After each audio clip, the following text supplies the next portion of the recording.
Shalom, shalom frères et sœurs en Christ et bienvenue à la Rhapsodie du mardi 26 avril 2022.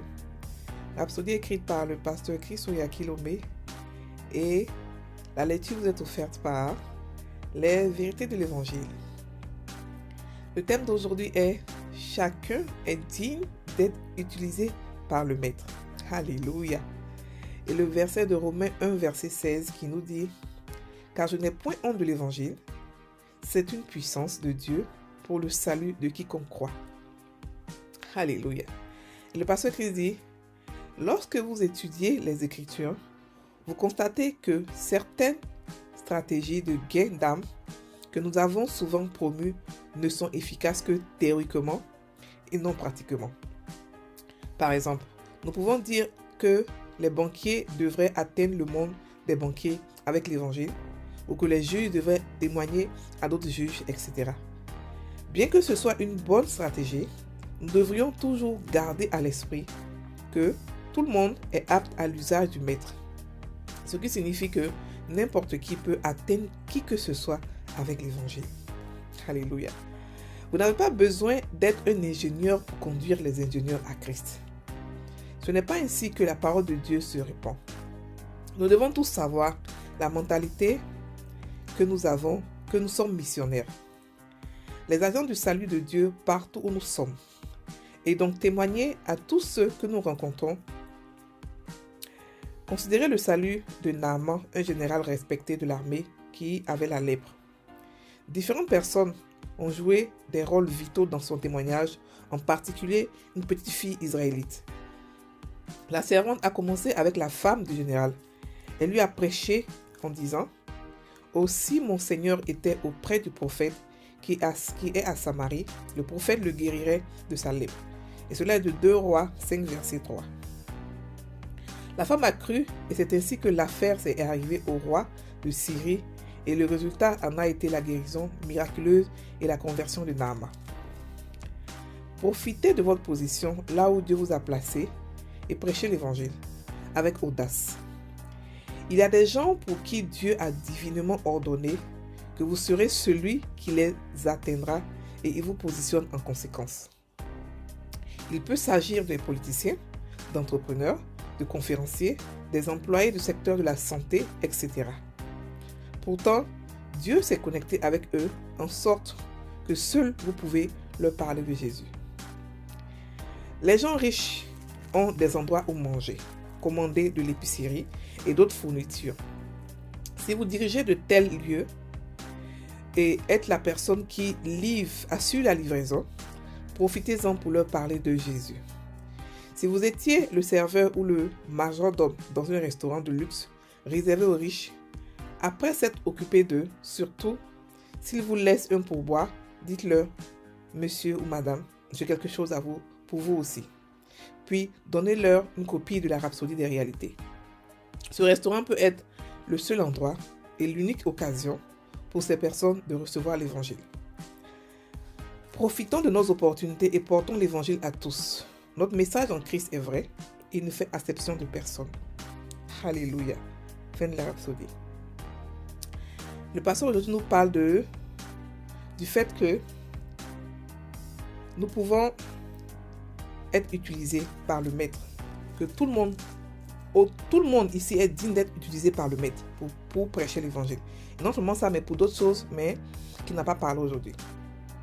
Il explique que c'est vrai que logiquement, notre chariot, c'est-à-dire que l'environnement qui nous entoure immédiatement est celle sur laquelle on doit prêcher l'évangile, on doit parler de Dieu, on doit évangéliser.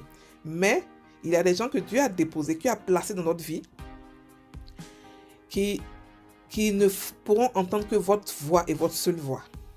C'est-à-dire que les gens vont parler, les gens vont prêcher l'évangile, mais c'est vous seul qui sera connecté, qui va faire la connexion entre vous et Dieu. Il explique que si, par exemple, vous êtes chauffeur de taxi ou chauffeur sécurité quelque part, si vous êtes, à la porte d'un magasin et tout ça, vous devez toujours avoir sur vous quelque chose pour pouvoir donner, pour pouvoir offrir, pour pouvoir leur parler de l'évangile. Si vous n'avez rien à offrir, vous pouvez offrir votre voix qui est l'évangile. Donc il explique que tout le monde est important dans le corps de Christ comme ça. On peut parler à n'importe qui. Il a expliqué que, il a pris le cas de Naama, qui avait une servante israélite, et c'est par cette servante-là que lui, il est devenu. Aujourd'hui, il a été guéri d'abord et il s'est donné à Dieu. Donc, il veut dire par là que même si, quel que soit le boulot que vous faites, c'est un boulot que vous croyez que c'est minime, mais le plus minime des boulots, sachez que ce boulot-là peut être un contact, une connexion avec quelqu'un de plus grand, financièrement ou spirituellement, je ne sais pas, pour être touché par l'évangile. Donc, personne dans le corps de Christ ne peut se minimiser. Personne. Parce que tout le monde est important pour pouvoir passer le message de l'évangile. Personne n'est en dessous pour dire que non, je suis seulement un balayeur ou un gars de corps. Non, aucun de nous ne peut se minimiser parce que nous avons tous reçu le même esprit, l'esprit de Dieu qui fait que nous sommes des rois et des reines.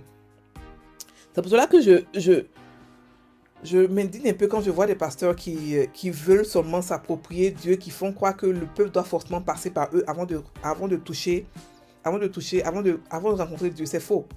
Donc, chacun de nous a reçu la vie en Christ. Chacun de nous est mort et ressuscité. Chacun de nous doit avoir une relation avec Dieu pour pouvoir le guider.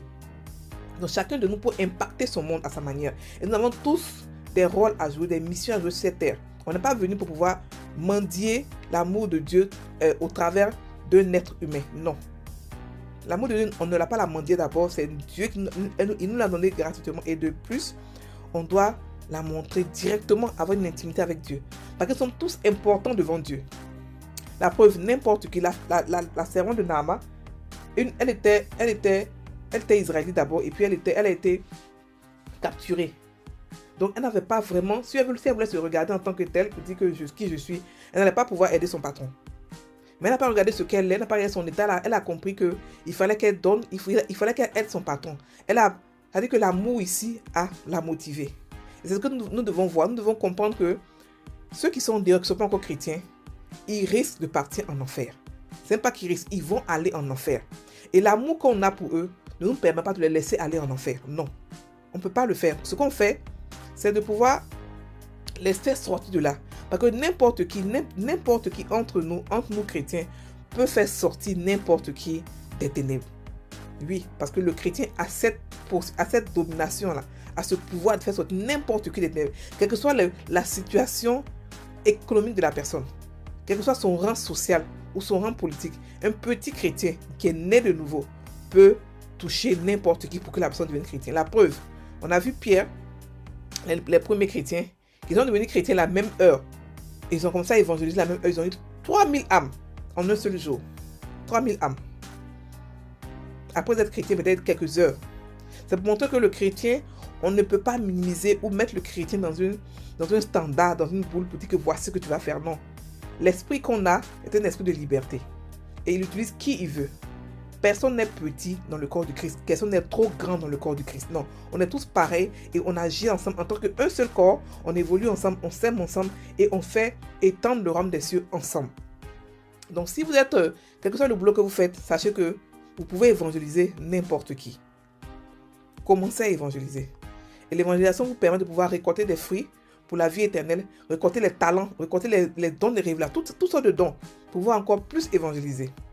C'est pour cela que c'est pas ça que Jésus a commencé. Quelle est la formule pour pouvoir évangéliser? C'est pas compliqué. La formule de Pierre, de Paul, de Jésus était enseigner, évangéliser, parler de Dieu, faire les miracles, guérir les malades. C'est simple. Alléluia.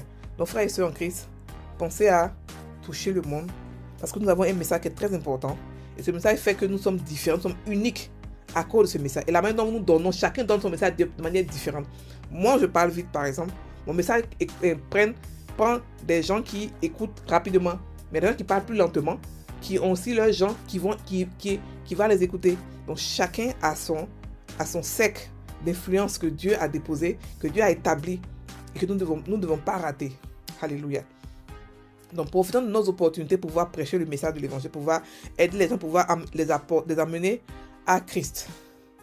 On fait la prière. Cher Père Céleste, merci de me rendre efficace dans le ministère de la réconciliation.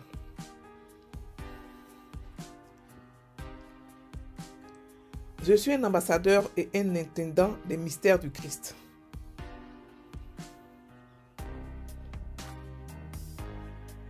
Je suis un soldat dans l'armée du Christ.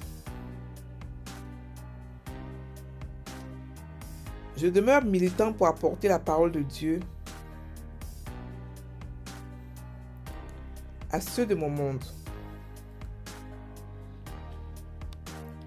en les touchant avec l'amour du Christ et la gloire de sa grâce. Au nom de Jésus. Amen. Frères et sœurs en Christ, soyez bénis. À 5h30 GMT, nous avons l'explication de la Rhapsodie encore avec des questions sur YouTube. Vous pouvez nous suivre sur les vérités de l'Évangile. Soyez les bienvenus. Passez une très bonne journée.